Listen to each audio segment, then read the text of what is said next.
Bueno, y para que nos ayuden un poco, ¿no? Porque cada uno tiene su librito, tiene su opinión, tiene su influencia política, si se quiere, pero tratamos de hablar con alguien que medianamente esté allí en el medio, en un equilibrio, para que nos ayude a saber si el país en el cual estamos, desde el punto de vista económico, es como nos dicen ciertos medios de comunicación, es como nos dicen otros medios de comunicación, es como nos dicen ciertos políticos de un lado, otros políticos del otro lado. Bueno, tratamos de llevar una posibilidad de equilibrio en la medida de lo posible. Por eso nos acompaña el contador José Arnoleta. Hola, José, ¿cómo estás? ¿Qué tal, José? Buenas noches, bueno, ¿cómo estás? Espero que sea equilibrado. Ya, yo te voy a hablar desde la realidad, que por ahí tanto los políticos como los medios están alejados de la realidad. Sí, sí. A veces y la realidad es lo que le pasa al pequeño empresario, al microemprendedor, al asalariado, al jubilado. El que vive la economía todos los días. Y el que vive esa economía, que es la economía real, no la economía de los papelitos, de las grandes cuentas, de los miles de millones que por ahí aparecen en los medios, para esa gente la economía está mal. Empleo privado no se crean nuevos puestos de trabajo desde el año 2008. ¿Desde 2008? 2008. La cantidad de trabajadores activos en el sector privado no aumenta desde el año 2008. En otras medidas, los planes sociales, que fueron un gran mérito, terminaron siendo un desaliento a cierta gente de incorporarse al mercado laboral, porque muchos de los planes de apoyo que tienen se perderían si consiguen un puesto de trabajo. Estable. Entonces, eso conspira y es una de las patas que no está funcionando bien, el empleo no funciona. Y el Estado, que era quien solucionaba con empleo público el empleo privado que no se creaba, se empezó a acabar la plata y apareció lo que se llama el déficit fiscal, más gasto público que ingresos públicos, aún con una presión tributaria. Perdona, José, el gasto, digo por allí gente que no maneja la economía o los términos económicos, pero el déficit fiscal es lo que a mí me entra, si fuera mi casa, en mi salario, y yo gasto más que lo que me entra. Claro. Lo que estoy debiendo es el déficit fiscal. Ese es el déficit fiscal, es decir, es lo que se te va aumentando de deuda mes a mes. Porque uno diría, ¿cómo haces para pagar 100 si a vos te entraron 90? Claro. Esos 10 de algún modo lo tenés que financiar. El Estado fue recurriendo a un montón de cajas. La primera caja que tomó fue la ANSES, después toma fondos del PAMI, después emite letras de tesorería y se las vende al Banco Central, que eso inunda de pesos el mercado. Y esa inundación de pesos, cuando en el mercado hay más billetes que bienes, la variable de ajuste es el precio, que los precios se van para arriba. Inflación. Por eso cuando hablábamos de la economía real, el asalariado va a los supermercados cada vez con más cantidad de billetes y le alcanza para menos bienes. Pero durante un tiempo, como toda la gente quiere sacarse los pesos de encima porque se deprecian, genera una ilusión de que el comercio está funcionando. Claro. ¿Por qué? Porque simplemente la gente sale con esos billetes con la mayor urgencia posible a convertirlo en bienes. Sabe que cada día que demore esa compra, el billete le va a alcanzar para menos.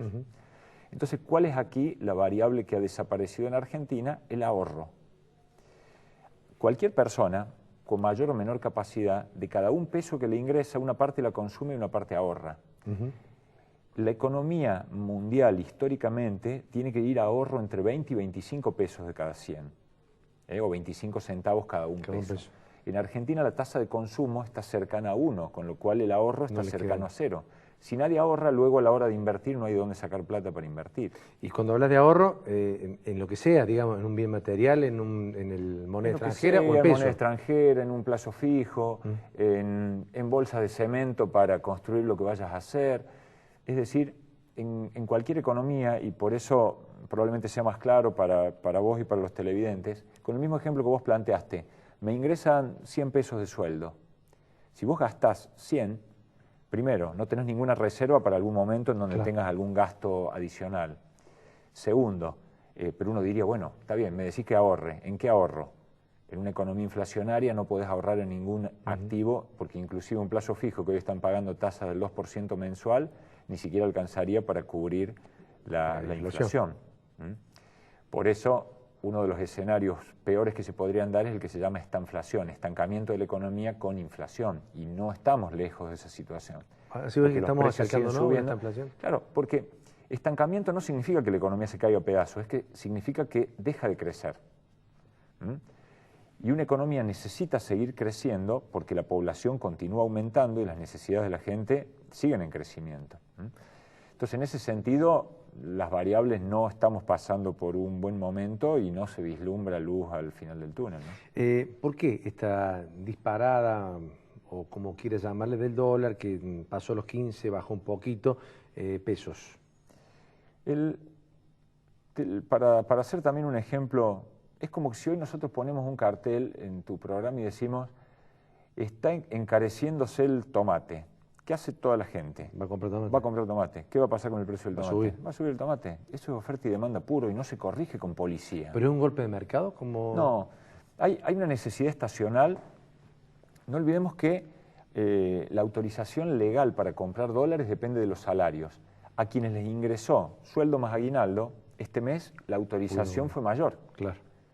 Segundo, hay una necesidad estacional. El que quería salir de vacaciones, que dicho sea de paso, no puede salir más barato irse de vacaciones fuera del país que adentro. ¿Querés mejor señal de que el dólar oficial está barato, está retrasado? No te puede salir más barato irte al Caribe que a Termas de Río Hondo o que a Bariloche. Entonces, algo no está funcionando en el equilibrio de precios. Todo eso va a una presión a un consumo de dólares. A algunos al dólar oficial, otros, los que no tienen la autorización o no la obtienen en la cantidad necesaria, van al dólar blue, paralelo, negro, como se le quiera llamar. Entonces eso presiona para arriba. ¿Significa esto que, a ver, en este escenario, hoy dice el jefe de gabinete, no va a haber devaluación en el país? ¿Lo pueden soportar hasta que termine este gobierno, a que no haya una devaluación? Su planteo es absolutamente equivocado. La devaluación no la decide el gobierno, la deciden los mercados. No hay empresario alguno que hoy arme su estructura de costo con un dólar de 9 pesos.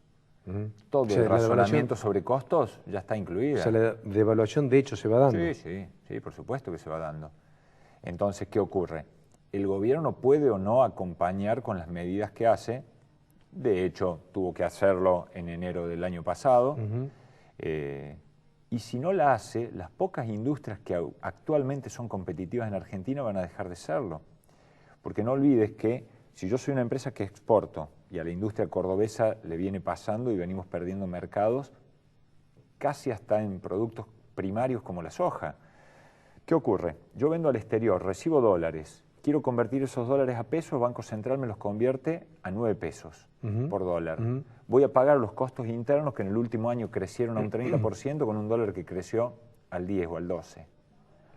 No me alcanza. No. Cuando le diga a mi cliente de afuera que lo que antes se lo vendía a 100 dólares, ahora se lo tengo que vender a 110 dólares porque no me alcanza. ¿Qué van a decir? ¿Van a ir a otro mercado del mundo?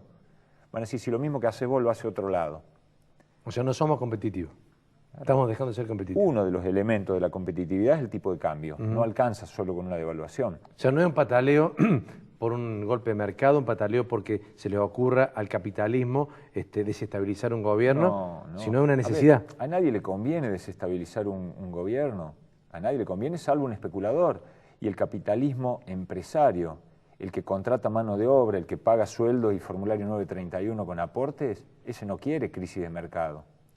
Ese quiere que se mantenga su mercado, que crezca a un 2, a un 3, a un 5% anual, poder juntar plata para una maquinita más, para una planta, para una sucursal. Lógicamente que hay especuladores, como lo hay en cualquier país del mundo, pero ¿por qué no están todos los países del mundo en crisis? Porque los gobiernos tienen más poder de fuego que el nuestro no tiene, porque las reservas no son de los valores que mencionan ser, y el gobierno ha perdido credibilidad. Un gobierno con credibilidad, la gente no huye de su moneda y se va a otra moneda. Ahora, contador, si esto, digamos, se va prolongando en el tiempo, como estamos viendo, que no, más allá que lo tome el mercado en sí mismo, la devaluación, la gente ve disminuir realmente su ingreso. Es decir, a valores constantes tiene menos plata o adquiere menos bienes, ¿no es cierto? Digo, ¿por qué se ensaña y se empeña un gobierno en no admitir una realidad? ¿Cuál sería el argumento para realmente tendrías que citar a un psicólogo, porque probablemente tenga otra comprensión que en economía no se tiene, ¿no? A mí me enseñaron desde chiquito que cuando uno se equivocaba en algo tenía que reconocer el error y que tenía que cambiar el modo de hacerlo. Me parece que hablaría muy bien del gobierno si alguna de las medidas en algún momento consideran que son desacertadas, pero tampoco conozco mucho de política. Entiendo que en política se considera que reconocer un error es casi un pecado. Claro. Cuando entre los que no participamos de la política lo consideramos como un gesto de honorabilidad, que si uno se equivoca en algo, pide disculpas, corrige pero si eso en política es entendido como debilidad, y lógicamente van a reforzar las mismas ideas aunque estén equivocadas, ¿no? Esta situación que vos analizás perfectamente respecto del déficit fiscal, respecto del tipo de cambio trazado, no sé qué otra variable, bueno, la situación interna de las empresas, porque si después no pueden producir o si no pueden vender afuera, lo que sigue después seguramente será la suspensión, después el despido, con lo cual es un círculo vicioso. Es vicioso. Y si no salimos de eso, se complica mucho más. Digamos, se ve venir una bola de nieve que parece que no están dispuestos a atajarla. Claro, lo que pasa es que ahí aparecen los gobiernos con políticas equivocadas, a mi entender, como los salvadores. Y vamos a subsidiar a esto o vamos a... No, sí. Es decir, ahora aparezco desde el sector público dando la solución que los privados salvajes, neoliberales y demás no la dan. Y también es propicio para un gobierno X que venga, eso iba, van a tener que tomarse medidas correctivas. No puede un porteño o un ciudadano del Gran Buenos Aires pagar por la luz 100 pesos por mes o 150 cuando un cordobés en promedio paga 500 o 1000. Y pagar por el agua y que un portero en Buenos Aires, en lugar de barrer la vereda, eche agua libremente. Cuando cualquiera de nosotros viaja a Buenos Aires y ve ese derroche de agua, lloramos, porque aquel agua nos cuesta 10 veces o 15 veces más. Y además está medida. Entonces, todo eso de pagar servicios baratos se va a acabar, se va a acabar. Y no va a ser un capitalista salvaje el que corrija los precios, porque hay que corregir 12 años de variables de la economía que están desajustadas. Históricamente el combustible valía 50 centavos de dólar el litro, ahora vale 15 pesos. Casi $2 a dólar oficial, y el petróleo vale la mitad de lo que valía hace 10 años. Explícame eso con variables y con precios que son comunes y normales en el mundo. Entonces, bueno, debo decirte que me ha dejado más preocupado que cuando me senté. ¿Por qué no hablamos de básquet? Hablemos de otra cosa, porque me ha preocupado muchísimo. Es la que nos toca. Y menos mal que se tiene que acabar el bloque, porque si seguimos con un poco más ya me voy antes que termine el programa. Bueno, pero José... Lamento las malas noticias, ojalá fueran otras. Por cierto que lo importante es eso, es decir lo que vos como contador, como economista, como hombre que bucea y que investiga, digas tu verdad. Habrá gente que le dirá está bien o está mal, pero seguro. Eso nosotros dejamos abierto para que la gente opine.